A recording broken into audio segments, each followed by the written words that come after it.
Let's call our meeting to order. This is a regular meeting of the Master Plan Review Committee for Tuesday, May the 14th, 2024 at 6 p.m.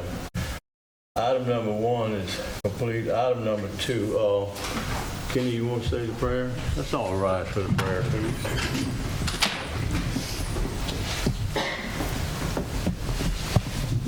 Lord, we thank you for being able to come together and share the things that we need to do for our parish, Lord. And we just thank you, Lord, that you give us a place that we had, like we have, to be able to do the things that we need. Just be with this committee, Lord, that everything is said and done will be said according to your will. We ask it in Jesus' name. Amen. Ms. Smith, will you lead us in the pledge, please? Pledge allegiance. With you. Sorry? Would you lead us in? Sabrina. I thought you said Smith. Sorry. I got a Sabrina? Sabrina, okay. Sorry, Sabrina. I pledge allegiance to the flag of the United States of America and to the republic for which it stands, one nation, under God, indivisible, with liberty and justice for all.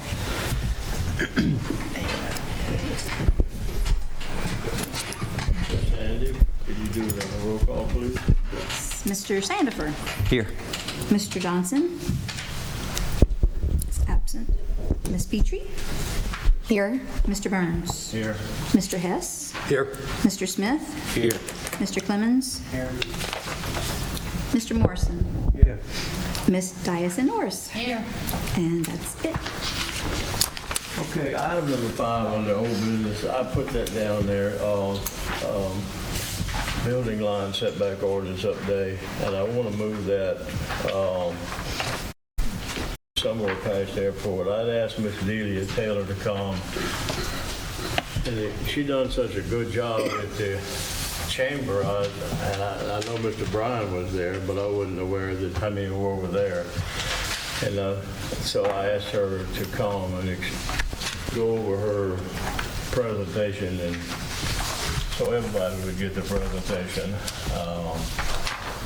Miss Delia, could you come forward, please? And she has a brochure here. She's going to go sheet by sheet. I do have some extra copies if there's anyone in the audience that would like some. I have, Mr. Sibley could hand it to you if you'd like some. So, all right.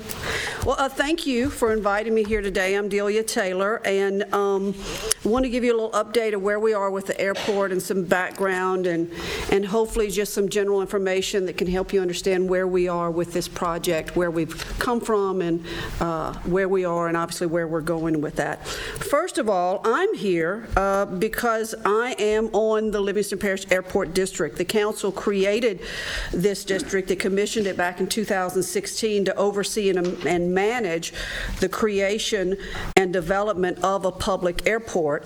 The district consists of 9 members who are appointed, and I serve as the district's chairwoman.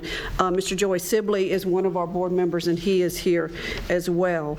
So what is it that the Livingston Parish Airport District was tasked to do? It was to bring a general aviation airport to Livingston. If you look at the little handout I gave you, it'll give you an idea of what a general aviation airport looks like. First of all, general aviation does not mean that it's private. It is public, okay? It just really references the size, and more importantly, what it really means is that we will have we will not have scheduled flights, okay? So when you go to Baton Rouge, New Orleans, any commercial, what we consider a commercial airport, you can access a flight schedule, whether it's American Airlines, Southwest, whomever it is. Obviously, we would not have scheduled air service. That does not mean we may not have services that can be purchased or that can be rented, in that sense, but it does not have a scheduled service. So if you will look at that, that is Louisiana Regional, which is the Gonzales Airport, to give you a bird's eye view of what that would look like. And then you'll also see there's some pictures there of the types of aircraft that would be at our airport. We would be a regional airport.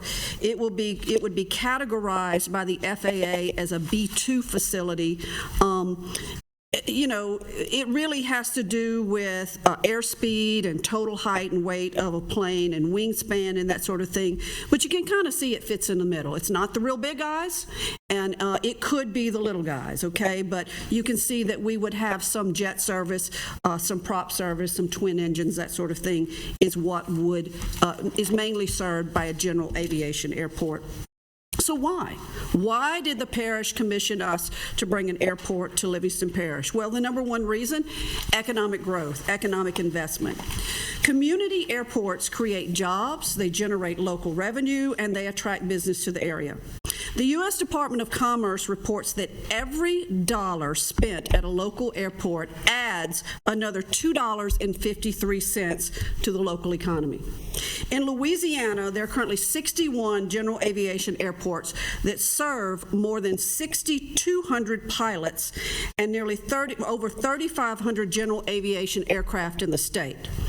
In 2022, the Livingston Airport's Economic Impact Study updates showed that general aviation airports support more than 10,600 jobs and a payroll of more than $469 million across our state. That averages out to be 420 jobs, more than $14 million in payroll, and over $42 million in total economic activity for each general aviation airport. When I went back and looked at those general aviation airports, I said, well, let's look at the smaller guys, because when we start, we're obviously going to be one of the smaller guys, right? So what do the smaller general aviation airports bring? They account for an average of 150 jobs, 4.8 million in payroll, and 15 million in total economic impact. The types of jobs and services that general aviation airport facilities support would include aerial surveying, delivering products, receiving supplies, pipeline and traffic surveying, transporting key corporate staff, transporting clients, transporting supply contractors, and of course, to keep those services going, we have to have mechanics for maintenance and repairs, we have to have avionics specialists, and of course, fuel service as well. So, but for a general aviation airport, it's not just about business. General aviation airports serve as transportation hubs during disasters. When areas need emergency response, they provide quick transport of volunteers and National Guardsmen who provide humanitarian and medical service for the area. As you guys may recall, during 2016, the town of Livingston in many ways was an island. That property where the airport will be located did not flood in 2016, okay? The other key thing to note about our airport is that we are far enough north that we are beyond some of the hurricane lines. If you study the winds and they measure it out as they move up the coast, we are outside of some of the stronger winds. I know it didn't feel like that last night, but we are. So it's a great location that we are as far south as we can be without being into those areas that consider to get those winds in a frequent basis. So the other thing about general aviation airports is obviously you have more general aviation airports across the country and the world than any other type. We're not familiar with them because, again, most of us use scheduled airport service and airplane service. Again, what we consider to be general aviation. But there is a huge demand right now growing for aviation services. Last month in April, the FAA released statistics showing a 24% increase in student pilots between 22 and 23. Now, when we say student pilots, that doesn't mean kids. That means of any age, okay? So if you still don't have a certificate, you're considered a student at that point. The number of commercial pilots are trending upwards in double digit, as are the number of female pilots, I like to report, as well as aviation mechanics. And if you really look at a lot of the trends, COVID in many ways exposed a lot of the ills of commercial air travel. And you've seen a tremendous uptick in charter services, private services, where corporations are getting their own planes because they're not fighting with the commercial industry to get back and forth to their businesses. So So we have all this activity going on around us, but unfortunately, it's going around us. Livingston Parish has not been able to benefit from this because it's bypassing us. Despite being the fastest growing parish in this state, and we've held that title now almost every year for almost 30 years, we are one of only 2 parishes in the state to not have an airport, and the other parish is St. Helena. So air transportation is a critical third leg of an inland multimodal system that includes car, rail, and of course, air transportation. You have a map that I've given to you in that one of those little boards, one of those little sheets of paper. What I just want to point out is this. When you look across the state and you see those dots, you're going to see that a lot of little airports exist around the major thoroughfares in this state. Notice there's kind of 2 gaps in the state. One of them is us, okay, along the I-12 corridor. The other is over the Atchafalaya Basin. Those are the 2 areas that have gaps along major interstates and major highways in the state that do not have an airport. Well, we're not going to put an airport in the Atchafalaya Basin. So that really tells you that we are the remaining largest gap not having airport service along a major highway. The last airport to be built in Louisiana is Louisiana Regional, that's Gonzales, which was nearly 40 years ago. To give you an idea, there is no one at the DOTD Aviation Office that's been part of building a new airport. We are breaking new ground in many ways. So, but I will tell you this, one of the first people to land their plane at the Louisiana Regional Airport was Mr. Tanger. Does that name ring a bell? Well, Mr. Tanger was looking where he would invest in the next outlet mall. And while you and I do not need an airplane or an airport to visit Tanger Mall, he did, because he wanted to be able to check on his investment in a routine basis to make sure that he kept tabs on it.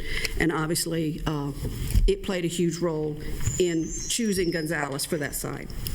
So while we are lagging behind in investing in aviation, I do want to let you know that our educational institutions are not. They are already recognizing opportunities in the aviation industry, and they are investing in it. Already, Live Oak High School has begun an aviation curriculum at their school. Right now, there are 60 students enrolled in that program. Walker High School has plans to provide ground school to their students, a full ground school course once we open as an airport. North Shore Technical Community College, I sat in a meeting with them with former Senator Rogers Pope, and they pledged to us that they would begin a curriculum course, an aviation curriculum, as soon as we opened. And not too far from us already, BRCC has an aviation mechanics a curriculum, a whole program at their campus, satellite campus that's north of Central. And they actually work out on the Baton Rouge Airport as well. So that's who we are. That's what we've been tasked with. That's why we want to do this. So how have we been going about doing this? Well, first, and this predated me some time ago, some of you guys maybe on the master plan may remember this, but they hired a master planner to come in and look and see where would an airport fit in Livingston. Could we do this? So the process of identifying a site began, and that began as early as 2004, at least discussions, and there was money provided by the state by 2011, again, for that study to see if we could have a general aviation airport here if we were suitable for that. And when I mean suitable, I mean by FAA standards, not just our standards. You know, there are several factors that weigh into the process, but a key component of that is distance from other existing airports. And so, again, there's a little map on one of the sheets that I gave you, and you're going to see kind of an orangey, yellowish sliver that pretty much runs down the middle of our parish. And that's the space in in between where we don't get into Baton Rouge's space, and we don't get into Hammond's space, and we don't get into Gonzalez's space. So there were 3 sites originally selected as possible sites. One of those was further north of here, but it was too close to LIGO. Another was just north of the interstate, but it was too close to waste management, and bird strikes are a real concern for airports.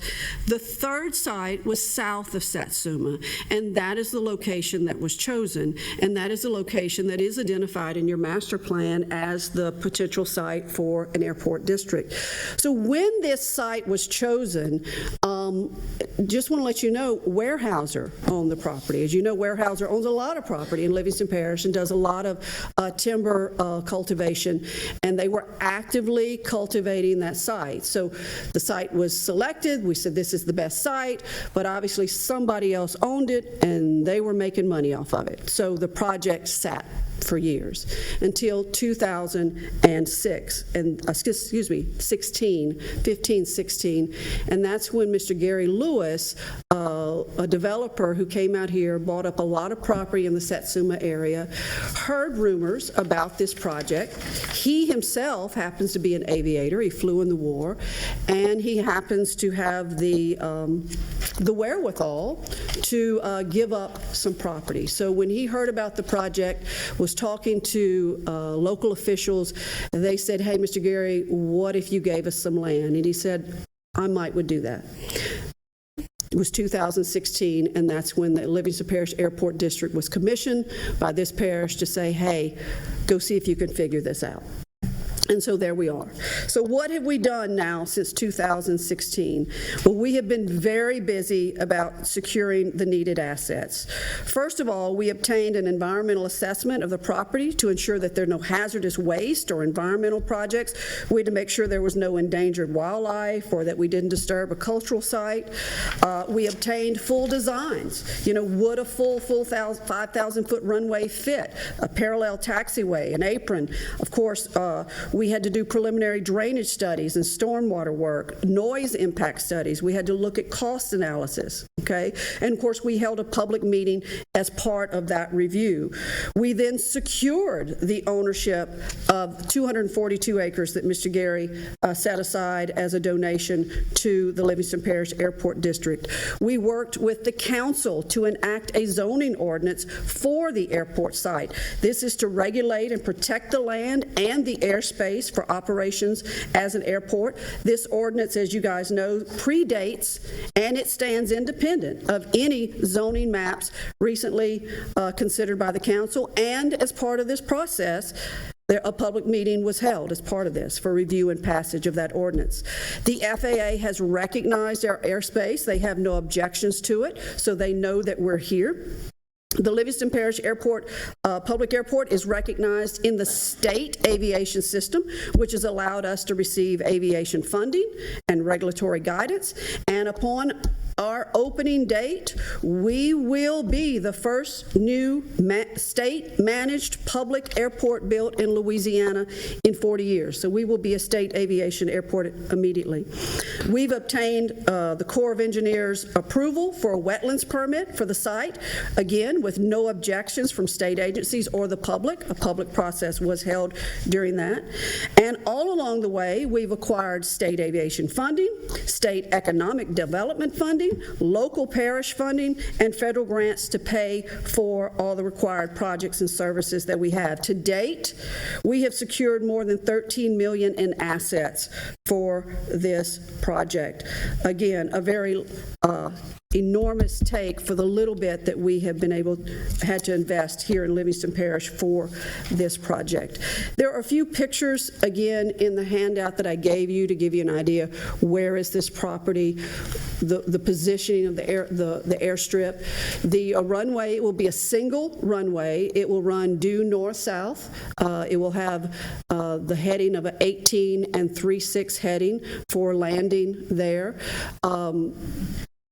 the way airports, or excuse me, runways work, or landing in an airport, you land and take off into the wind. So again, the prevailing wind is a predominant factor as to how that runway is laid out. And then moving forward, of course, which direction the wind is coming from. Predominantly here it comes out of the south, southeast, but of course, again, it shifts to the north as well. So, again, let me just maybe dispel a few myths that come out along the way from some misunderstanding and misinformation. First of all, let me just reiterate, this is a public airport, okay? It is being constructed with public funds, and it will be open to aircraft, but like many public facilities, including the building that we're in, there will be restrictions, there will be security, okay? The property for this airport was not taken from anyone, nor does the airport district have the authority to take any property. This land was donated by Mr. Gary Lewis. It's a very generous donation to this parish, okay?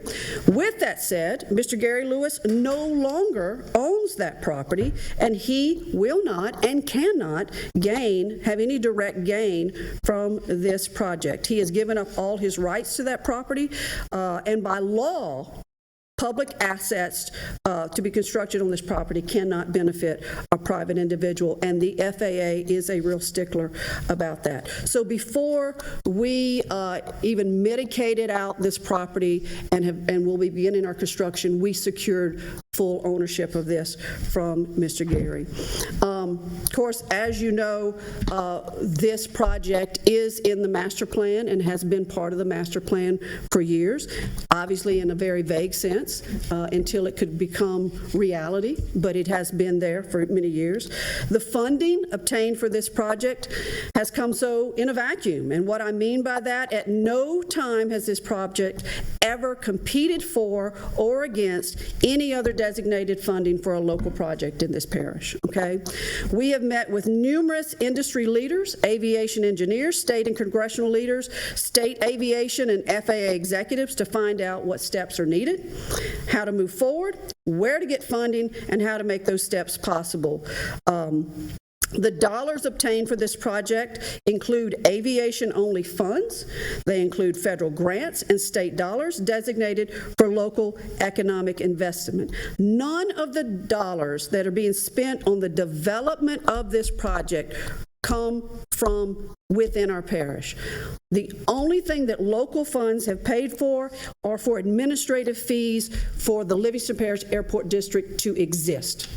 There are local fees, there are local dollars that's been given to us to pay for bookkeeping, to pay for legal, to pay for the post office, to pay for insurance on the property, to pay for an auditor, which is required every year. So it's only administrative fees, again, that the council and the parish has funded us to even exist, or obviously if we don't have that money, we can't even exist. But any money that's been actually spent on the development of this project has come from outside of the project. And let me just wrap up and say this.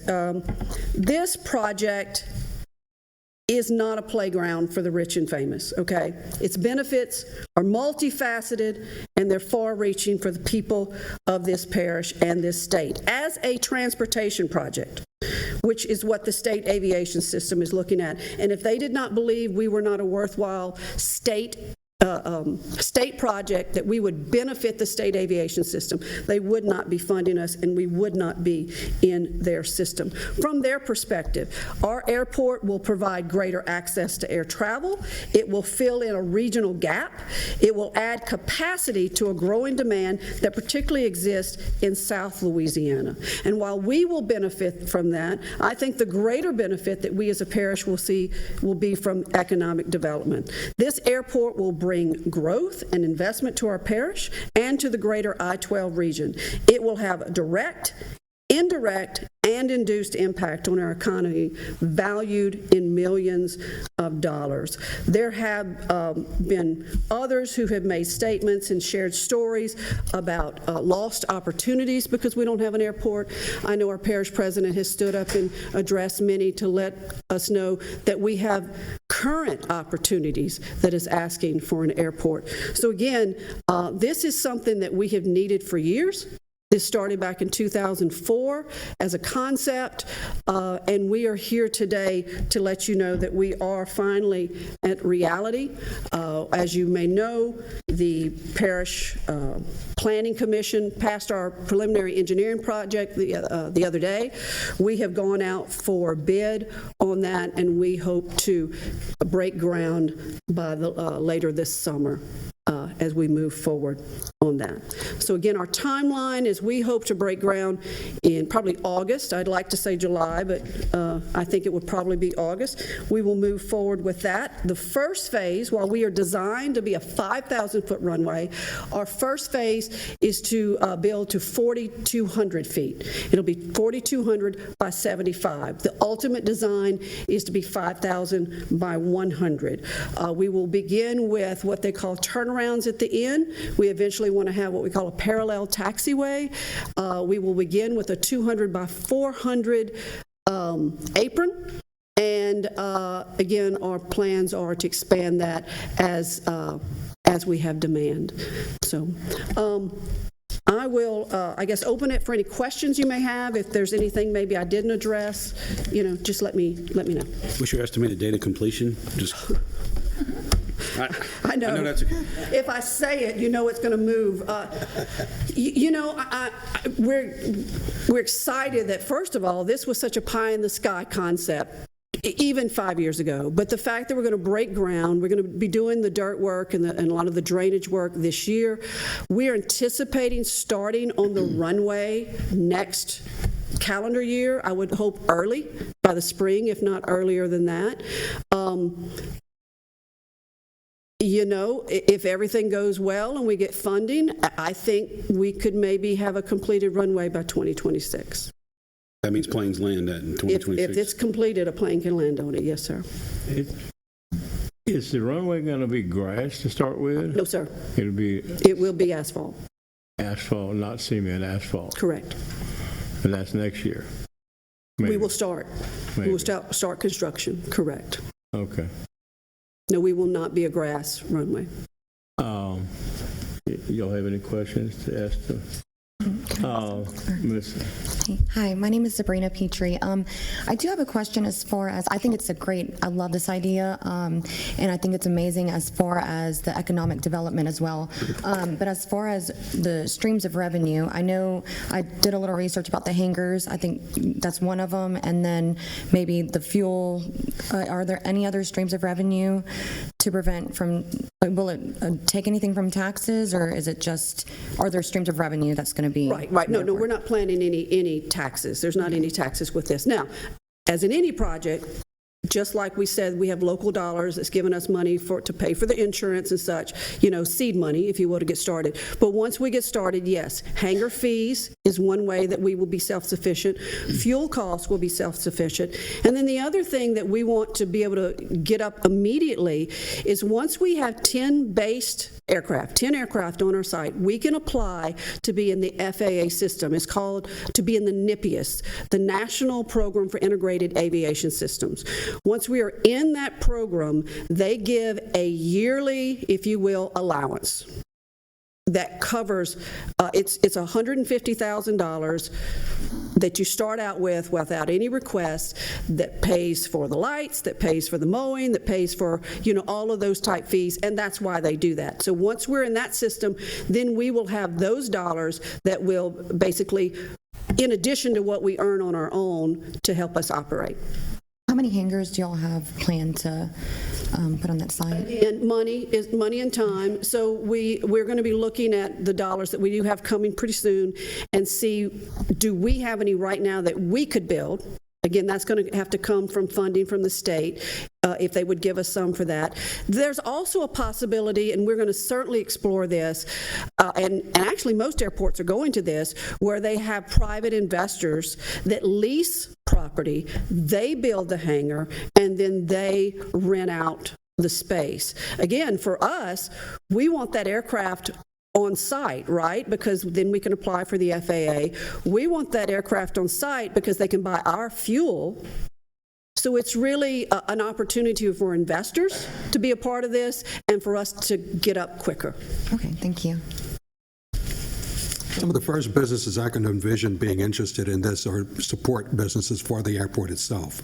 Or would they be building on the site or peripheral to it, adjacent to it? Well, I guess it depends on what type of services. I would think if you're an aviation mechanic or avionics, that you would probably want to be on site. I will tell you, I've had 3 different mechanics contact me interested in coming to our facility. We've had a couple of others that want to provide services or supplies, and again, they would want to be on site. I do, but I will say this. While we're able to get those types of facilities and services on site, I still do just see the greatest impact for our parish being those businesses that come in and build off of our property, but they want the access to the airport. And of course, when they fly in, they're going to use all the guys on our grounds, but they're investing in our parish in an area where they're paying sales tax and property tax. Does anybody from the audience would like to come up and address and if you have any questions of Ms. Delia, but hang around if you would. Sure. Come on, ma'am. Come up to the podium and state your name for the record. Summer Smith, 31210 Dan Pearson Road. I'm asking a question for a friend of mine, and she wanted to know, excuse me, about the security, that they know that it's easy to transport drugs and child trafficking. So she was just interested in who's going to be paying for that. Is there going to be drug dogs available for stuff like that? And Yeah, you want to address her concerns? She's asking the questions about child trafficking and stuff. Would you come back up, please? I can't really address security as it relates to human trafficking or drug trafficking for that matter. I will tell you that all aircraft now are required to have an ADBS system that sends a signal out from their plane. So what that means is that all times traffic controllers know that a plane exists. So even if you do not identify yourself, they see you on the screen. So it's less and less likely that we have the Barry Seals of the world that fly under radar and no one knows that they're there. Again, we're situated between a Bravo airspace, which is New Orleans, between a Charlie airspace, which is Baton Rouge, and other smaller airports. So there are a lot of eyes in the sky around here to watch different aircraft. Any other questions? Mr. Ramirez? Well, I want to thank you for coming. I said before, I used to live out in Tangipahoa Parish. Years ago, and I've been through there a lot. But one thing that I see on Airport Road, coming off the interstate to 190, phenomenal growth. There's at least 100 buildings now, metal buildings. There are warehousing, I guess support buildings for our industry, for the airport. I don't know, but it's phenomenal. It's growing, and I would hope that our little airport would bring that at some time in the economic corridor. I know the parish has to work out zoning maps to make sure you don't build big buildings around and safety reasons and so forth. But I would hope that it would bring our parish forward to. I see that residential and commercial growth can coexist with this airport. It does out there. So I want to thank you for all you've done to get us to this point. And thank you for coming and speaking to us tonight. You're most welcome. I do want to just add one thing. You're talking about Hammond. When we talk about demand, there is a waiting list of over 50 people, 50 aircraft at Hammond that they're looking for hangar space. There is a waiting list in Baton Rouge. There is a waiting list in Gonzales. Wow. So when we do get up and running, we are not going to dilute the industry here, the local industry. We're going to help meet a demand that exists. So some of those people might come out here. That's what we're hoping. Wow. And we can sell them some gasoline and make some taxes. Some of them Huh? are here also. Sir? Some of them are here already. Yeah, we do have several pilots in our Right. parish, but yeah, we anticipate And you'll getting be a few other selling, folks too. you will have vendors out there selling fuel to airplanes and collecting taxes for our community, right? And for our social services, right? We will be out there. And I do want to tell you, I had the chance, actually, I flew to St. Tammany this past weekend. They just opened up a brand new fixed-base operator service on the St. Tammany airfield. That airport is only a 3,000-foot runway, and they just added a little office and a big box hangar. They are ready. They don't have enough hangar space either. And anyway, they were having a little band and barbecue and whatnot, and their parish president stood up and was talking about the support. And again, it was kind of nice. Everything he was saying, I basically told you in this speech, but it was the same thing. St. Tammany is looking to invest and expand that little airport to a 5,000-foot runway and to bring additional businesses and additional services there. So, this is not a unique idea. We just are a little behind the 8 ball, and hopefully we'll catch up soon. Did you just imply we were going to have a band and a barbecue here Yeah. pretty quick? Okay. Definitely. Take away what I need. That's it. Yes, sir. Thank you. Thank you. Thank you, ma'am. Thank you so very much.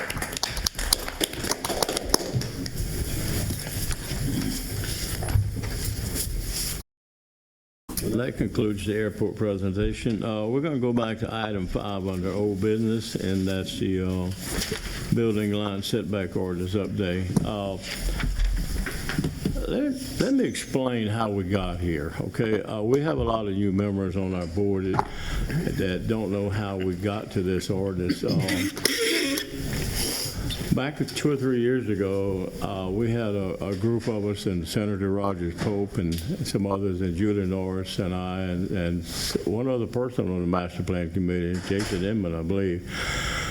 We went and met with DOTD Secretary Sean Wilson, and we were asking him $14 million to widen Florida Boulevard from Hatchell Lane to Jubin, and that was the whole purpose for going the meeting. And then the comment, he was very nice, and he didn't give us any money, but he was very nice. He gave us some ideas of how to get money, but none of those panned out. But one of the things he said was in the meeting, he asked us in Livingston Parish to quit building so close to the highway. And when DOTD widens a road, they have to buy buildings or reconfigure buildings.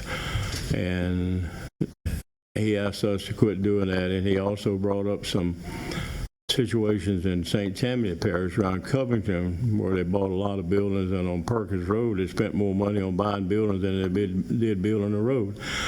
So he asked us not to do that. So we came back, we took that to heart, and we wrote an ordinance.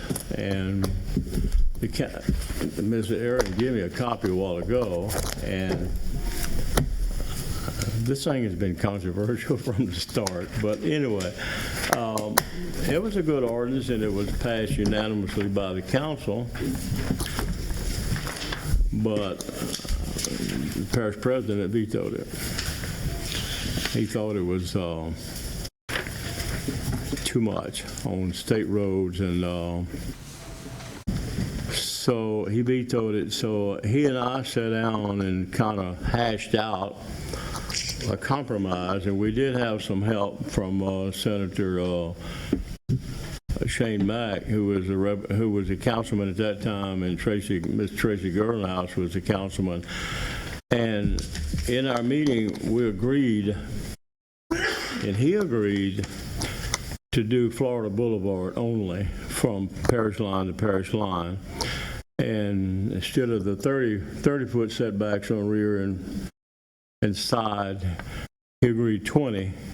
And he agreed from 55 on the front, any building facing the highway, whether residence or commercial, he agreed 40. So he and I, we relabeled, what we've done is we relabeled it as building line setbacks that are adjacent to future highway growth corridors, and we named the first one is U.S. Highway 190, Florida Boulevard, from parish line to parish line, with the exception of municipalities, with the understanding that in time, as growth comes, other roads would come online and be number 2 and 3 and 4 and whatever. And Ms. Erin Sandifer asked me a month or so ago about writing an ordinance to include Jubin Road from I-12 to 16, because I think some commercial development might build down there and wouldn't have the ordinance in place. So I worked with Ms. Sandy, and we come up with some stuff. And I did make some errors on this. I want to clarify. Jubin Road from I-12 to 16 should have been number 2. And I just wrote something a while ago. I said Jubin Road from I-12 to Highway 16, which has a DOTD right-of-way of 80 feet. That would have been number 2. I didn't put this in this orders, but that was my thinking, okay? And that's what I'd like to do. And then we explain below that would be A, B, and C, the rear and side and front building lines. And then that would be labeled number 2. Number 3 would be all other Louisiana Department of Transportation development rights of way with engineers and surveyors shall consult Louisiana Department of Transportation and development databases to determine right of way with building line setbacks must conform to 140 feet future Louisiana Department of Transportation and Development design when the highway is widened. And why we come up with 140 feet was in our meetings, subsequent meetings with Dr. Eric Calavoda, who was the assistant DOTD secretary, they sent us some emails to widen the road with curb and gutter subsurface drainage. You need 140 feet.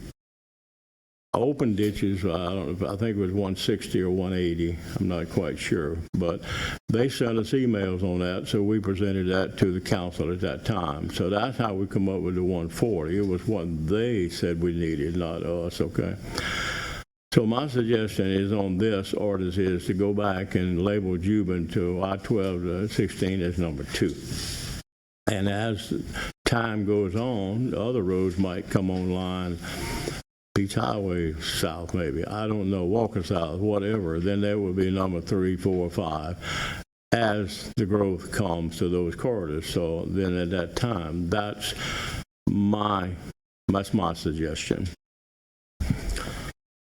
Okay, I want to open up. Ms. Erin, you want to come up and speak to us? I would love to. And tell us what you're thinking? Of the ordinance that was vetoed. I'm happy to share them. And then I also have the veto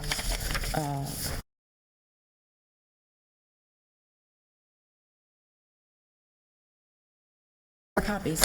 And so I just want to say first, what a perfect segue into this agenda item, allowing Delia to go first, because much has changed since that veto, and the reason it was vetoed was over where we were 2 years ago.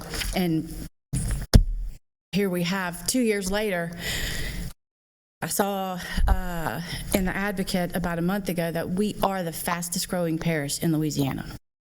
and we have a lot to catch up to. So I'm here to talk about the setbacks on all state highways in Livingston Parish. And this is an increasingly pressing issue as we are the fastest growing parish. And Mr. Burns has worked so hard on these setbacks for our parish. Thank you for all of the hard work and effort that you have put into this and helping me and helping so many thus far. Thank you so very much, Mr. Burns. So, first, on the veto, let me just go over third paragraph. The reason that the legislation was vetoed, or the ordinance was vetoed, is because he cannot support legislation that will squash the property rights, the property owners, to develop their lots in favor of future state and federal highway expansion that may or may not occur years in the future. Well, we have arrived. Just in 2 short years, we have arrived. And the council is dealing with this. We've got a professional planner that we've hired. We've got 2 attorneys. One is a land use expert that we've hired to help us deal with this. So I have a letter. Oh, let me grab my phone real quick because the letter's on my phone.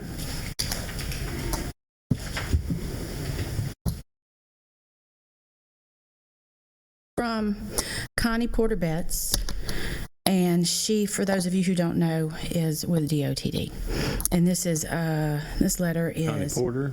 Connie Porter Betts. Connie?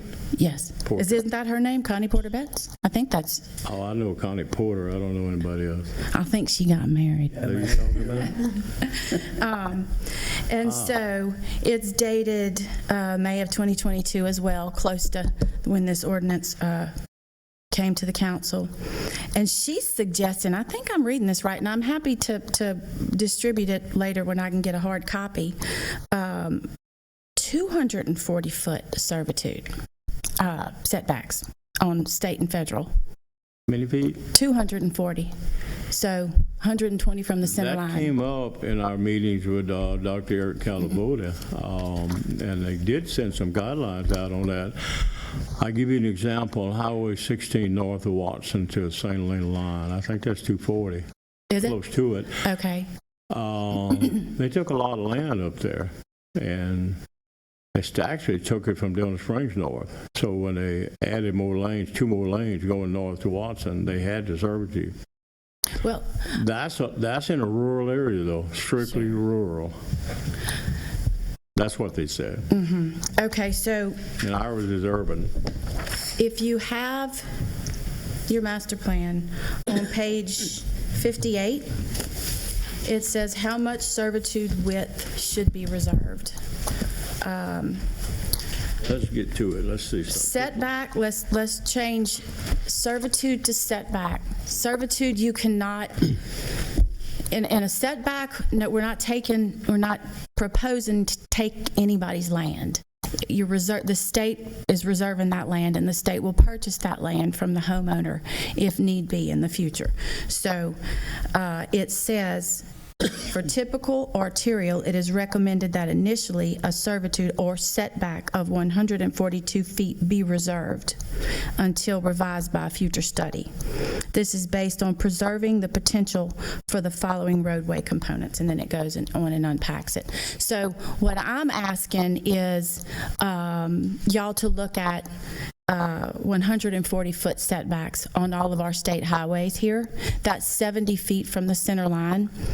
And I say, in my opinion, approach it slowly because it is a tender, fragile thing, and not proposing we take anybody's land. Let me clarify that.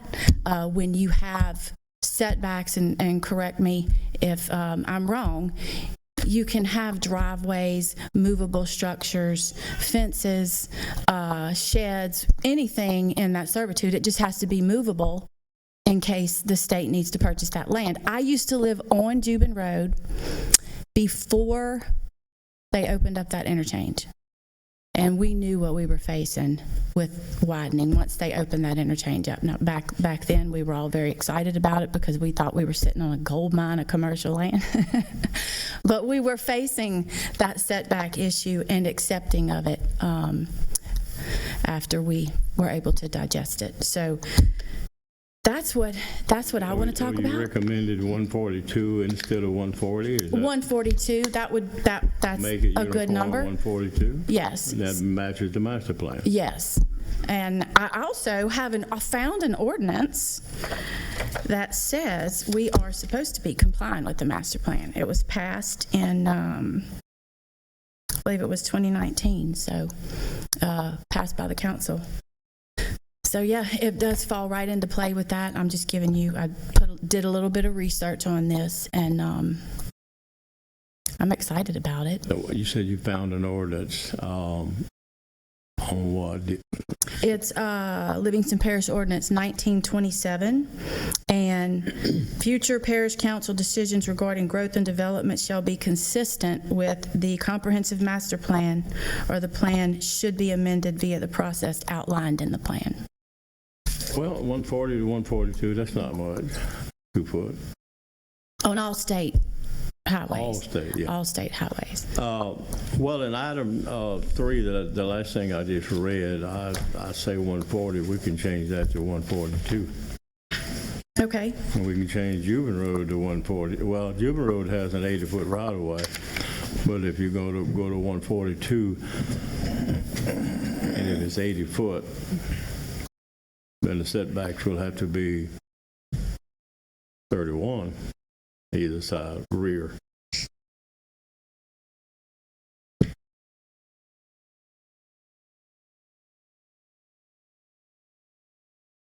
Talking about? Yeah, I do. It'd be 1 foot on either side of the road, that'd give you the 2 foot. Okay. So we can go to rear setback, 30-foot setback on side and rear, and 51 on the front. For both sides, and that gives you 142. Okay. I would like That's discussion. fine with me. Okay. I have no problem with that. I think we need to adjust one side or the other. We could just as easily adjust the master plan. But the two do need to agree. Just saying, is that also doing away with the 240 up north that you just stated?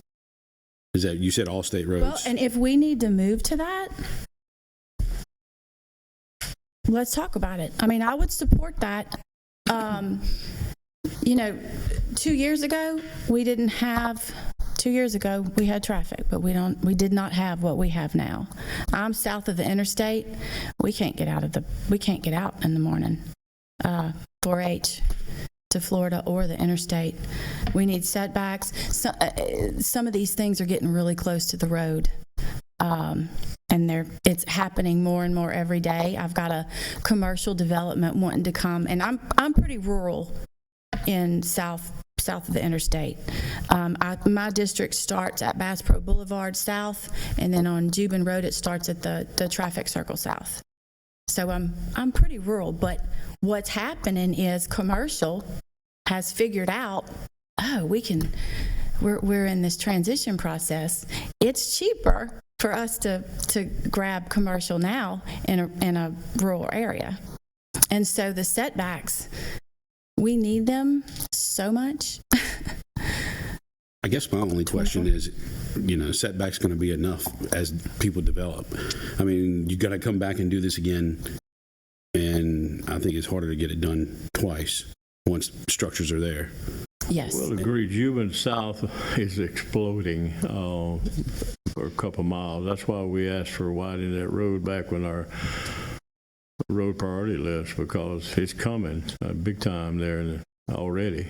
So I see what you talk about. And I'm okay with this. Adding 1 foot on these, that gives them the 142 instead of 140. We'll make those corrections and then bring it back to the ordinance committee.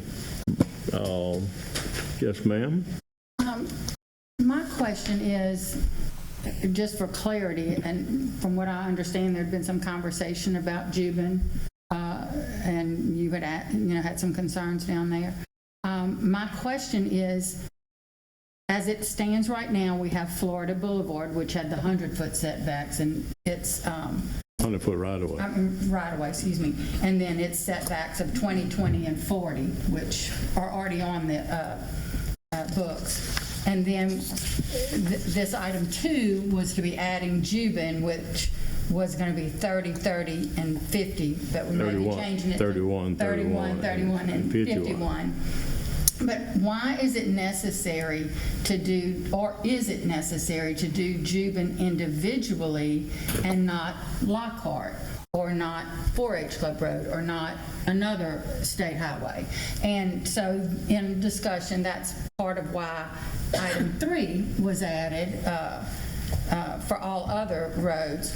My question is it redundant to put the Juban in there, or can we just include Juban with the 142? Going back to the original thing, the idea was growth corridors, and Florida Boulevard is a growth corridor. And as the economy expands and development expands, then we'd add roads. And Juban widening from I-12 is another corridor. Now, Lockhart might, in 2 or 3 years, might come up, and you would add it as 3. But I think, is that kind of what you were asking, was, will we be adding on to this Right, I mean, well, as we go? I'm talking about as these growth corridors continue to grow, and once you have these setbacks, and then you got to come back and try to do it again, and by then people have built permanent structures. It would come back periodically every year or two, maybe the council would. I'm just saying in these growth corridors to make sure that 142 would be enough, because once they start building buildings, you're not moving them. I mean, that's just my opinion. Item 3 is kind of a catch-all that I wrote to include everything as it comes. You can't name them all right now, but it was a catch-all. You can delete item 3 if you want to. I wouldn't do that. I would leave 2 just like it is, Juban, and next year it might be Lockhart, it might be Walker South, come back. I would say in all of our state highways. Well, here. that one catches all state. Okay. That's why, Item number 3 catches all state. Gerald, why would we do one road and come back next year and do another road? If we can do them, let's do them. That's what I'm proposing. I agree with that. Well, item 3 does that. It automatically does that. Item 3 does. I don't know. I think growth is going to slow down in this parish, not speed up in the future. So I don't know what roads you're going to put on in a couple of years. I don't know. I think as long as that we have the most affordable housing in the surrounding areas, it's going to continue to grow at a rapid pace. That is my opinion. We already don't have enough roads. We already are over with what we already have. So I guess the main question is, I know that you were asked to add that specifically, one, can we achieve what we want to achieve by not adding Juban individually and by just covering it with the 142 on any state road? You might could, but for the immediate future, I would leave Juban in for the time being, and then later on, if you don't want to put any more, that's okay. Another thing is, you had asked me to reach out to Ms. Morgan, the review engineer, and I did. And I sent her this Wednesday, I believe, and I haven't heard back. Today I reached out to her again, and she's out of pocket. Maybe she'll call me tomorrow. She's got to look at these ordinances and see whether they're accurate. Then it's got to be sent to the attorney to see whether it's legal. So whatever we do tonight is really not the last stop. I don't know. Maybe what we're trying to do is not really legal. I don't know. If we go with the DOTD suggestions, we're legal. And the master plan, we're legal. The first one was Florida Boulevard, and it was legal. I don't know where we would get into any legal issues so long as we're with DOTD and the master plan. And then, I don't think we'll have any now. I'm just saying that that's the process. Okay, and so here's one thing I'm not understanding. How are you differentiating Juban out? Because I'm not. Because Do you have a copy of this? I do. Because on this document, it shows it in red, the second item in red is... Maybe I don't have the same one you have. I don't have that one either. I don't think I have the same one you have, that's why. Didn't I get this from everybody? Yeah, I give one to everybody. This was the original one. Yeah. You brought That's yours. the older one, though. Wait a minute. Jamie, you brought yours. No, there's no number 2. No, there's no number 2. I didn't put a number, but I did. Yeah, he did say I did do it. I did it a while ago. Now, Mr. Gerald, when we first brought this up, it was the March meeting, I believe. And I thought at the time that we specified we wanted to set aside all state highways, not pick and choose every state highway. Blanket statement. Yes. That's what I'm in favor of. And we might not. If you go all the way north to the north rural part of the parish, they might be 40 years away from ever, Yeah. you know. Well, and I think that this item 3 covers the fact that if Florida Boulevard is 100 foot at this point, then it's X amount to get to the 142. It's 21 here and 21 on this side. On Juban, if it's 80 foot, you know, we don't have to specifically say it, it would be to get to 70 before, it'd be 30 feet, 31 foot on each side. So you don't have to say specifically what it is. You just say you do not construct in that 142 overall easily. Florida, just to differentiate, is a federal highway. It's a different Let road. me ask you, how do you feel about that? You okay with leaving Juban as number 2 and then number 3 ever catch all for everything? Are you okay with that? I would 'Cause like that's for in your everything, district, and I would your- like for everything to be uniform throughout the parish. Well, number 3, item number 3 is a catch all for every state highway. So why do we need 1 and 2? Besides Juban. Juban's just number 2. I don't want to go back and take out number 1. That's a federal highway, you say. So leave that if you're going to take out 3, all you're going to use is 3, you're going to take out 1 too. You say, I don't want to do that. I think we need clarity on what Florida Boulevard is. Your number 1 growth corridor in the parish. Juban Widen is now Surface is number 2. Well, do you want to tweak it to all state and federal highways? I think I did I do believe, that. For all other, I do say that. I think for all other Louisiana Department of Transportation right-of-way widths, I say that. Well, if we do all state and federal, that's going to make Florida Boulevard more. But on the front, it does say federal. I think. Number 3. It doesn't mention in federal. Yeah, I mean, I think I don't like calling out separate ones. If we're calling out 190 because it's federal, let's say that's why. It does say it up here at the start of the ordinance under LP ordinance number 24-. It says at the fourth line, safety requirements of property adjacent to state and federal highways. Okay, but it So doesn't. it's covered. It doesn't. My point is that 190, if we're carving it out separate, we need to tell why we're carving it out separate. Because You want to change and add the word federal to yeah, number 1. and then we can have the catch-all. You know, just. I don't think we should be listing state highways if we're then going to just cover all of them in another one. You know. Just my opinion, my 2 cents. Okay. So what are you okay with? You're on the ordinance committee now, so you kind of send it back to us. So you want to drop 2, just not even mention Juban Road? I want y'all to discuss it. I mean, I'm not set on any one thing. I do want your input. I kind of have a like whole it that way, but it's up to the committee. I would like to point out one thought or something for us to think about. I'm leaning towards leaving Florida the way it is, 190 the way it is, because I want to ask a question. If it is 100, as it is now, And the way this is written, it goes 20 foot for a side yard, which gets you to 140, and a rear yard, 140. And on a front setback, it goes to 180. It goes to 40 in the description, so it goes to 180. So what I'm saying is the way, what's on the books today, that's already been passed, is at wider than the 142 that we're talking about. And I think Florida Boulevard is our largest main thoroughfare, whatever. I am okay with leaving that one as it is described, which is the bare minimum when we had the veto and, you know, all of that. So it's less than what we wanted originally.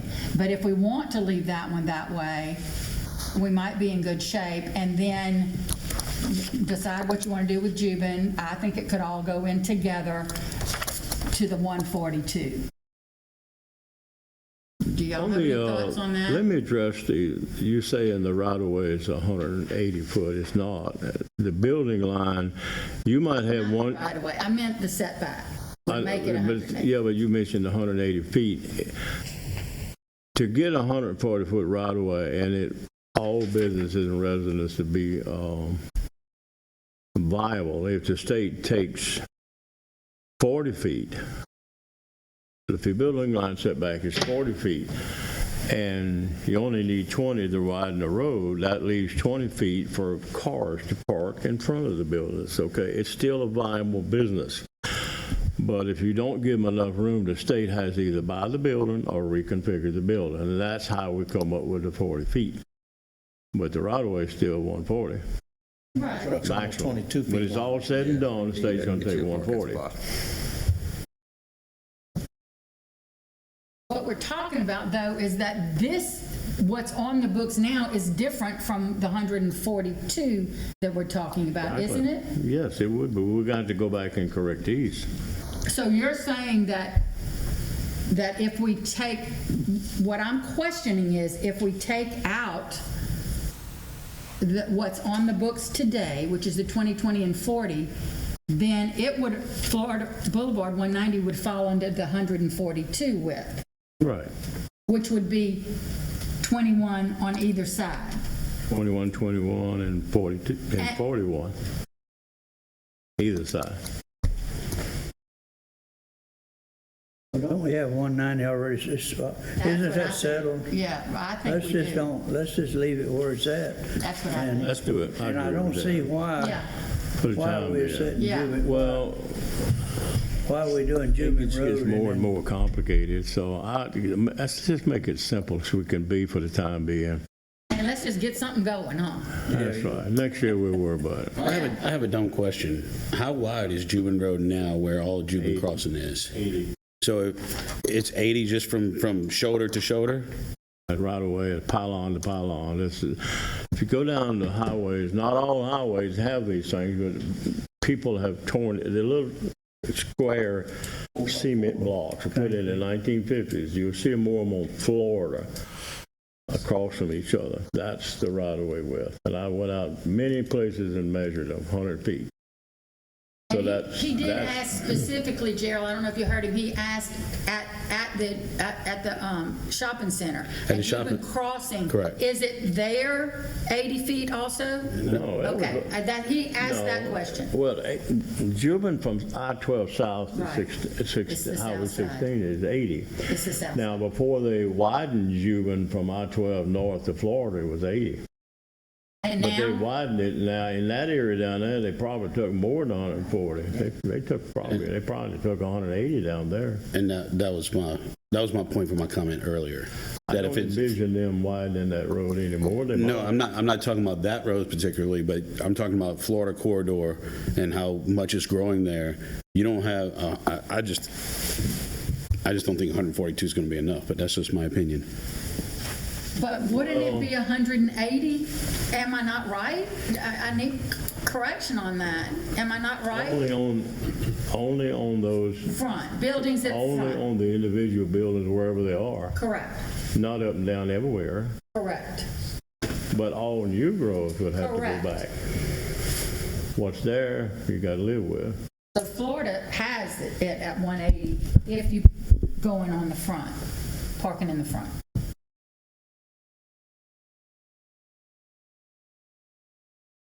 So I think what Mr. Kenny said, leave Florida as it is, leave 190 as it is, it's on the books, and then if we want to delete Just do it. Juban or, and just catch it all in the one, in the last item, everything goes to It's just- 142. I'm just voicing my one opinion. I'd like to leave it like it is, and Juban would stand out as item number 2. That's my personal opinion. I don't guess it makes any difference. Yeah, I think if you start listing them, you got to list them all from now on. Yeah. We're going to have 100 of them on here in 10 years. So, That would be nice. I think we ought to have them all on there now. I think we're already behind the 8 If ball you on can this. find the money, and Mr. Jamie, to widen these roads, I'm all for it. I'm talking about reserving the setbacks right We now. can't get so. $3 million to extend Well, Gerald, Juban. can we have Juban as item 2? Yeah. And as item 3, all other future? That's the way it's written. Okay. I'm not You I'm make not the reading motion. that. You make the motion. Okay, I make a motion that we have the 142 on Juban Road. And from now on forward, we would have 142-foot setback on all state roads in the, all state roads in the parish, right? Yeah, all state highways. State highways, yeah. Florida is the only federal highway in the parish. And that includes the north part of the parish where you had mentioned that was 240? That would be the Go total there. parish. Oh, well, you said all state roads, though. All state roads, 140. I think the It'd be 240, 140, it'd be 142. 142, whatever. Yes, sir. 140. Not a big deal. the thing is, the 240 has already been acquired, is that correct, by the state? When they already have 240 up towards Where? Watson, right? 16. Yes, they do. They already have that. Yes. We're not going to change that. That No. didn't come at a parish level. No. That was a state setback. Many years ago. Servitude or whatever it was, whatever it's called. So I don't think we're changing that by increasing the size of all other state roads. Right.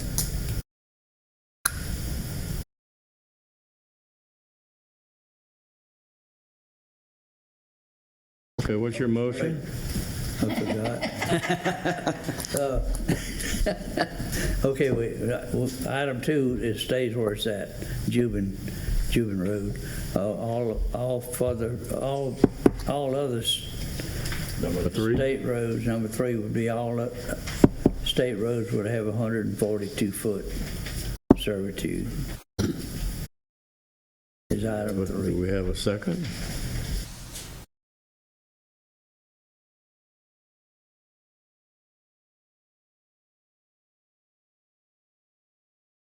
Well, that's for lack of second. Do we have another motion?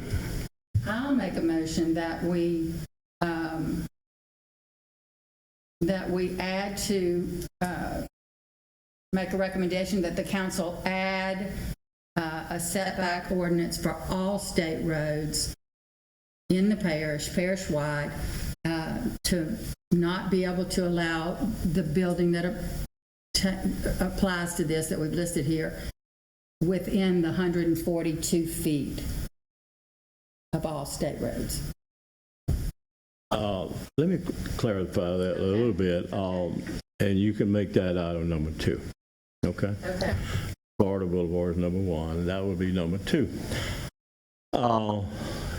Get to the 140 feet, 142. 142 feet, yeah. Is compliant with the master plan. Correct. With the statement, y'all okay with the statement here? Do we need to reword that at all? Is that? Do we want to good enough? say because it applies to the, do we want to put our justification in there that it complies with the master plan But recommendation? we're going to have to, now, the other thing that I wrote in red on the building lines on 80 feet, and then A, B, and C, it says 30 feet, 50, delete all that. I think so. That has to be deleted. I think so. All right. So okay, the 140, where did that come from? If we change it to 142, is the statement still accurate? 142, yes. I made the correction. No, but I mean, that's a pretty specific statement, 140 feet future DOTD design. Is that, if we change it to 142, is it no longer DOTD I design? talked to a local engineer in the local engineering firm, and I asked them point blank, can they go and find out on Interstate Highway what is the width? He said, yeah, you go into their database, it's real easy. Any state, anywhere, and find that out. So that's what they'll have to do, but we've got to make sure from Ms. Morgan that, yes, they can do that. And is it easy? Is it difficult? I don't know, but for anything on any state highways, the engineer would have to go find out how wide the right-of-way is before you can establish the setback. So I think as far as Y'all agree with rewording, that? to answer your question, to clarify this statement, for all other Louisiana Department of Transportation and Development right-of-way widths, engineers and land surveyors shall consult Louisiana Department of Transportation and Development database to determine existing, maybe we add the word existing, right-of-way widths, so that all building lines and setbacks, take out must, conform or are not, I don't know, conform to 141 feet setbacks. 42. Conform to the future Louisiana Transportation Development Design When the highway is widened, okay? Would you like me to read that again? Or y'all, what do y'all think? You changed. Well, we add, and the you changed comprehensive one master word plan at the end. Yes. To determine existing right-of-way width. You changed one word, I got. Okay, right, existing in front of right-of-way. Got that. And then instead of the period behind widths, put so that all building line setbacks, and delete the word must, conform to 142 feet setbacks in future Louisiana Department of Transportation Development Design when the highway is widened. Where do you want me to put as per the comprehensive master plan? Louisiana Department of Transportation and Development Design and the comprehensive master plan, when the highway is widened. Okay. Say that again, Mr. Jamie. Where at now? After DOTD design, just add and the comprehensive master plan. Okay, after design, as per.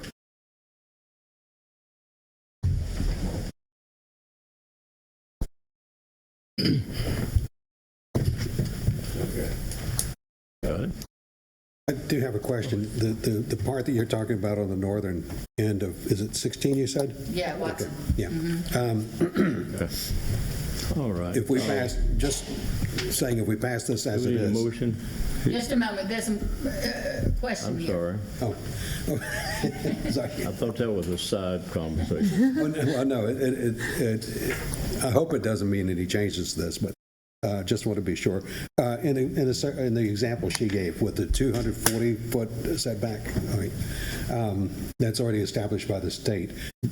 Should we include some language for those kind of circumstances where their setbacks are already established and greater than what we're putting here? I don't think it'd be I don't know. It's already established up there. I don't think they're ever going to widen that right away. If it's 240, it probably is 240. But I think what we are saying is that it has to be at least 142. Correct. If Yeah. ever it's more than 142, whatever. That's the part I just want to make sure that people understand. What do y'all If someone think? comes behind and reads Yeah. that they have that understanding. Right. I don't think we're likely to see 240 feet again anywhere, and I don't think it's going to come up. Yeah. I area. mean, if We'll be it- lucky to get the 142-foot roadways You built. better know it. if it's a concern, we can get a minimum in there, You're but gonna have so much pushback, it'll kill, like the last time, it'll kill our ordinance, okay? It'll hit the parish president and get so much pushback. And that's what happened. One councilman said in his district, there would be hovercraft running everywhere up and down that road before you needed building line setbacks. I seen some hovercraft down that road. I'm just picking. No, didn't do that. Okay, Can I need a motion. Can I reread my motion then? And Jamie, before I do, how would you feel if we put the, as part of the comprehensive master plan, Living in Parish comprehensive master plan, right after the 42 feet? Put it there, and then future Louisiana Department of Transportation Development Design when the highway is widened. I think that's fine. That's fine? Okay. So I'm going to read then my motion.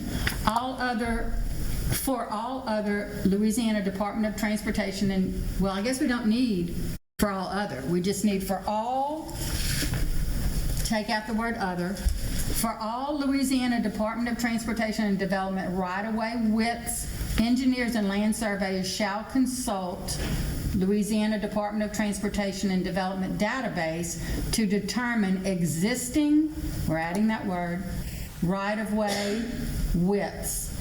So take out the period, so that all building line setbacks conform, delete the word must, to 142 feet as per the Livingston Parish Comprehensive Master Plan on or for future Louisiana Department of Transportation and Development Design when the highway is widened. You're just changing the words around, but it's the same thing. Yeah, right. It's just, We're adding a few things and I deleting. know we added some stuff, but when you start switching all the sentences around, I mean, what are you accomplishing? I don't know. We already had a good sentence, but Question. look, what I need you to do, Correct this if y'all before we gonna go actually with a vote on motion, this? if Do we have to the shelve rest this and of correct it before we actually vote on this? if the rest of the committee is okay with that, could you rewrite it for me and text it to me? Yeah, but we don't email? have a second for that motion. Well, if they agree to Yeah, it, that's- just yeah, sure. email it to I me, mean- all right? Can I ask a question? Yes, sir.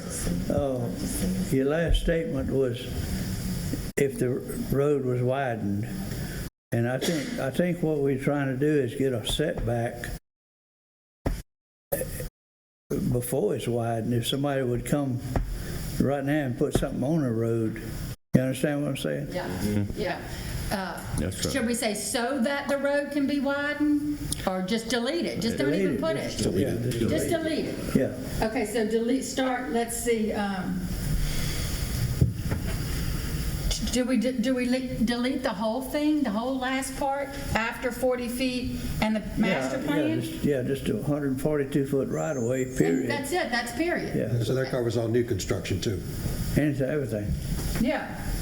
And then take out future Louisiana Department of Transportation Development Design when the highway is widened. Take that whole line out.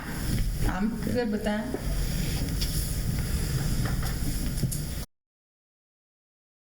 All right, so we end with, as per the Livingston Parish Comprehensive Master Plan, period. That's our justification for why we're recommending it. Okay? Second that one. Okay, we need a motion. I make the motion, and it Ms. Schuler sounds like... made the motion, need a second? I'll second. Mr. Brian Clemens made a second. Ms. Sandy, call for the vote. Mr. Sandifer, Yes.